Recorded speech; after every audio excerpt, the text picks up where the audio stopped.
Hello everyone, welcome to Monday.com tutorial. In this quick and short tutorial, I will show you how to invite team members in Monday.com. Now for team members and to invite them, you will need to have Monday.com, at least I think it is a premium plan.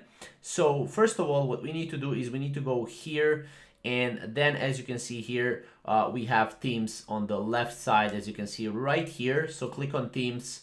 And as you can see, start adding teams right here. You can actually add a new team and you can enter team members right here. You can create a new team from people that you invite, or you can just go here and invite someone with email. So you can invite them with email. Once you have a couple of people right here, you can arrange them in a team, right? You can create a team and then add them to the team, upload team's avatar image as well, which is great. And then you can sort them by teams, right? You can also filter teams, search by teams and stuff like that.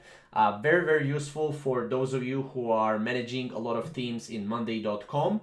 And yeah, that's pretty much it. That's how to invite team members in Monday.com. If you have any questions or comments, comment down below and we will see you in the next upcoming Monday.com video. Thank you guys for watching.